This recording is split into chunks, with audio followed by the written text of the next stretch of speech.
It is often argued that buskers can play an important role in contributing to the cultural life of a city. Of course, it's fun to unexpectedly come across something beautiful. But even more, buskers can reinforce our romantic notion of a city. I don't know how common bucket drummers really are in New York City subways, but in my mind they are as iconic as their French accordion-playing counterparts, who I imagine populate every street corner in Paris. I've personally appreciated buskers in Istanbul and Brussels, and at least some of that appreciation was a reinforcement of my previously held beliefs about those places. I wasn't inspired to write this article out of a sense of civic responsibility. I came to this cause for more personal reasons. Reasons that all musicians will understand. Money reasons. Among many other things, I play the accordion in a cover band. Or rather, I work hard at improving my accordion skills in a cover band. I'm not a particularly good accordionist, but I do enjoy playing in this band, and I wanted to get better at my instrument. So I started practicing. A lot. Which is to say, a few times a week. Like a lot of musicians, I don't really enjoy practicing by myself. I do know quite a few guitarists who enjoy practicing in the privacy of their homes, but I think this propensity for rehearsal is wrapped up in their love of being a guitarist as much as any desire for self-improvement. They enjoy seeing themselves with a guitar in their hands, whether or not someone else is around to watch them. Accordionists don't necessarily have the same glamorous self-image. We're a humbler breed. It's not that I'm lazy. It's just that practicing can be kind of boring. It always has been, since I was a little kid. Your mind wanders while your hands go through their paces, and pretty soon you're thinking about other things, and then you realize that you're thirsty, and you put down your accordion, and practice is over a couple minutes after it started. It was during one of these attempted rehearsals that I had a small revelation. I realized, in that moment, that I didn't sound half bad. In fact, I sounded good enough that someone might be willing to pay me to play.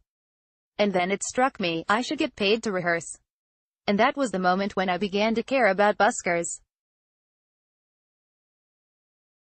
The local regulations governing buskers can be found in chapters 28 and 40 of Houston's Code of Ordinances, where street performers of all type are mostly banned, and musicians are unfortunately categorized as a nuisance, along with gasoline siphons, ditches, barbed wire, uncovered cisterns, and pimps.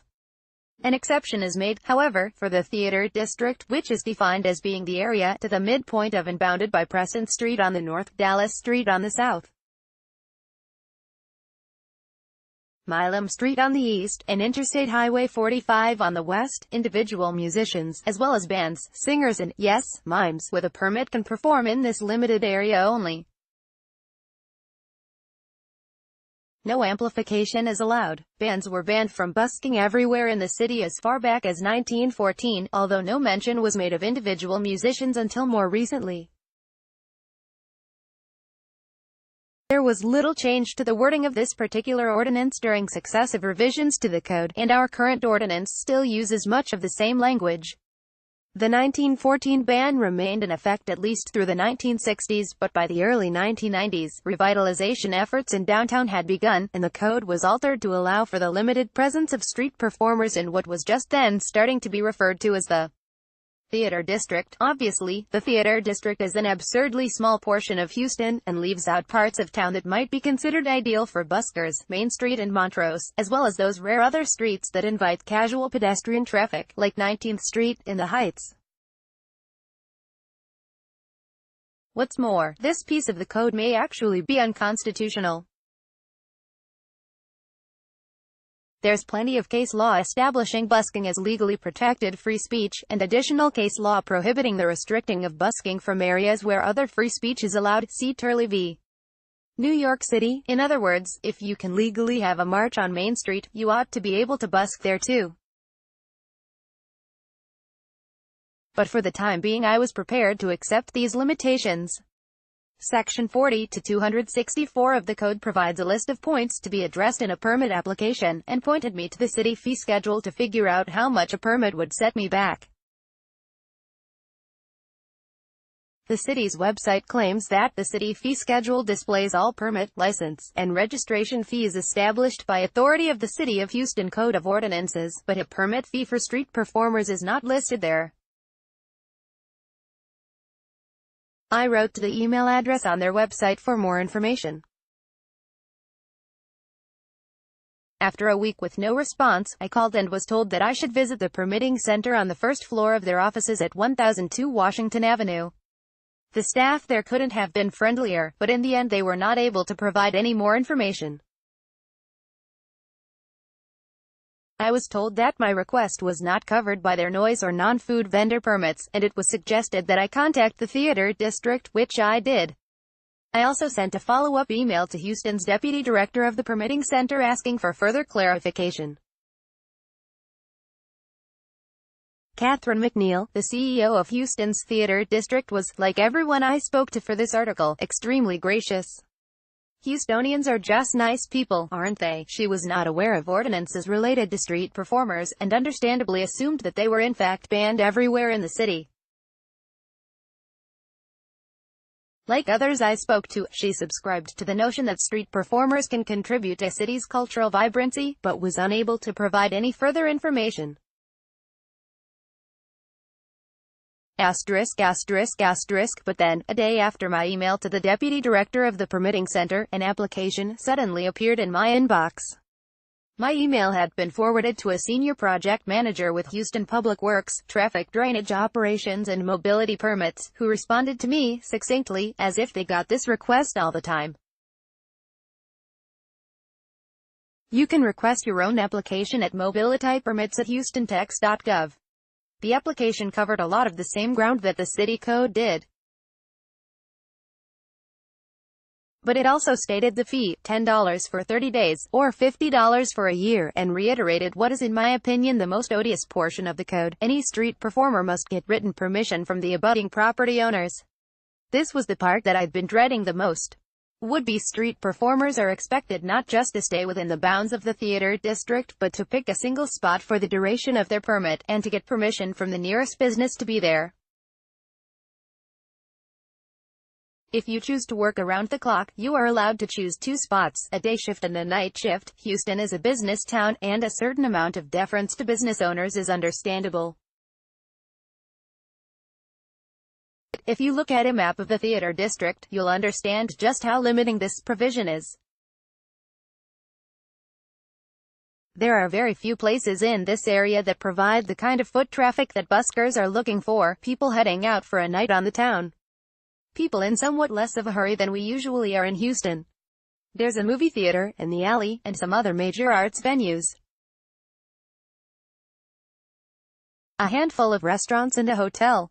And that's about it. The rest of the theater district is made up of parking lots and office towers. It turns out that one's ability to get a permit in Houston doesn't depend on the city at all. It depends on the whim of about a dozen business owners. What the hell? I was in for the long haul. I printed out a handful of homemade permission slips and hit the streets. In the movie version of this article, this next part would be the montage scene. Picture door after door getting slammed in my face. What music would be playing during the montage scene? A fast-paced polka maybe. And who is playing me in the movie? Unfortunately, we'll never know the answers to these questions, because I was denied the struggle that is required of the hero in any decent film. It turns out that Houstonians in the restaurant business are just as friendly as every other Houstonian I spoke to for this article. The first restaurant manager I approached put me off firmly but politely with the contact information for a property manager. But the second business was a different story entirely. The gruff, older manager there expressed his opinion that I, and anyone else, should be allowed to perform without any kind of permit at all.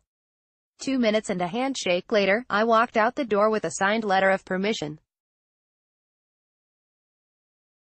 If I seem a little cagey about the specific location of this business, let's just say that the restrictions of the application process were starting to have an effect on whatever meager capitalistic instincts I have. There are a handful of locations in the theater district that are at all attractive to the part-time busker. If I announced my location, would that spur competition from other street performers? Would the owner of the restaurant suddenly be inundated with requests from every amateur folk singer and juggler in town? It didn't seem fair to me or him. But I'll tell you this much, the food served by this establishment originates in a Mediterranean culture that has a somewhat stereotypical association with the accordion.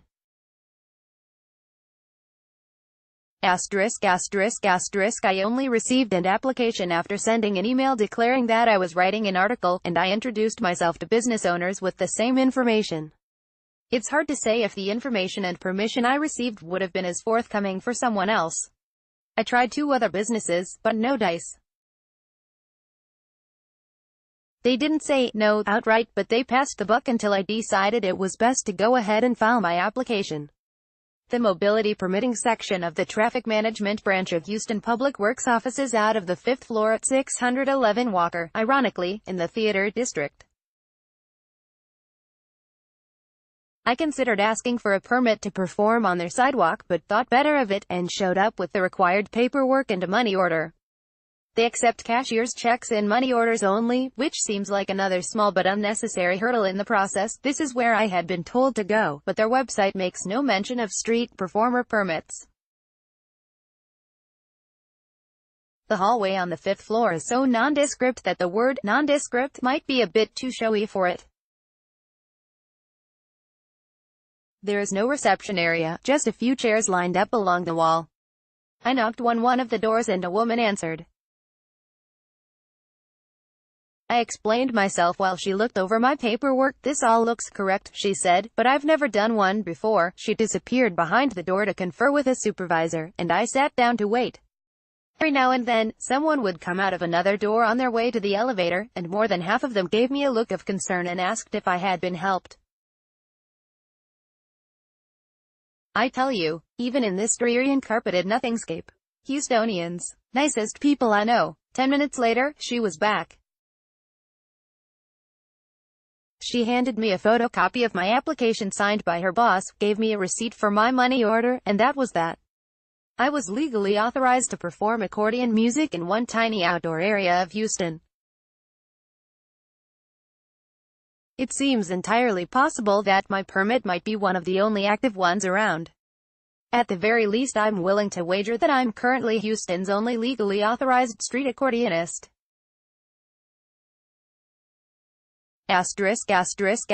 Street performers in other towns talk about a camaraderie among buskers. You leave a reasonable distance between yourself and other performers, and you respect the brick-and-mortar businesses in your vicinity. By doing so, everyone wins. Business owners gain a more attractive street scene, and buskers succeed or fail on their own merits. Houston's current code does not encourage such an environment. One might even argue that the current code discourages entrepreneurship and limits the potential of established businesses. Permits for street performers in other cities can be surprisingly affordable, reasonably regulated, and easy to research. A busker in Chicago's subway will spend about $60 a year for the necessary documentation. Street performers without amplification can legally busk in much of New York City without any permit at all. Buskers in both places can figure this out in less than 30 seconds online. But getting a permit in Houston could be a lot easier, and the limitations could be less severe. Many cities with restrictive codes are beginning to rethink their policies. San Antonio revoked its ban on busking in 2016 with an eye towards enhancing the vibrancy, vitality and ambience of their downtown.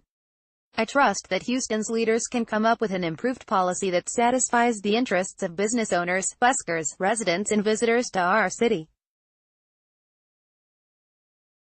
If I were to write my city council member or start a petition regarding street performer permits, I would ask for 3 simple things: to make permit information for street performers as accessible as it is for other permits, to revise that portion of the application that requires applicants to get permission from local business owners. Street performers should respect their neighbors, and their behavior should be reasonably regulated with enforceable guidelines. But this provision, as currently written, further restricts the available area for busking by letting business owners be the judges of who gets to play where, while also placing an unfair additional burden on the applicant, and, most importantly, to broaden the geographical area where busking is allowed in order to bring the city's ordinance in line with established freedom of speech rulings on the matter. Getting noticed or not. Photo by Dugiru *****. When I spoke to my friends about these efforts, they were always encouraging. In fact, they wanted me to go farther. A lot farther. It was suggested that I busk without a permit, or in a prohibited area, with an eye towards being ticketed and an eventual trial, where I could plead my case publicly. It was frequently suggested that I take this all the way. The people who suggested this know that I have a lot of things going on, and that I barely scrape out a living as it is. I was surprised that they were so ready for me to become a full-time martyr to the cause. Time and expense be damned. After a while, it kind of started to seem like my friends just thought it would be amusing if I wound up in jail. I mean, these are people who really know me well. They should know, better than most, that I'm no hero. And I am well aware that any progress I have encouraged here on behalf of buskers has perhaps only ensured that you are more likely to hear many more renditions of Pink Floyd's "Wish You Were Here" on the streets of our city, not necessarily a net gain for the citizenry. Activism in any form can be a double-edged sword. When you work for the good others, there's no guarantee that those you are working for will be good. It's also true that, in this era of resurgent white supremacy, where the patriarchy holds on as tightly as ever to its power, the plight of buskers can seem like a small fight. But maybe it's still a fight worth having. It has to do, in its way, with the First Amendment, the quality of life in Houston, and with supporting artists. If you don't care about helping musicians, maybe you'll consider speaking up for the mimes. Because really, it's going to take someone other than me to make this happen. I'm hardly an activist, and I'm certainly not self-confident enough to think I can change public policy, even regarding something as trivial as this. Like I said before, I'm no hero. I'm just an accordionist, looking for tips. See you in the theater district. Fade to a lone accordionist seated on a stool on a hot, lonely Houston sidewalk. He plays a haunting melody as the screen fades to black.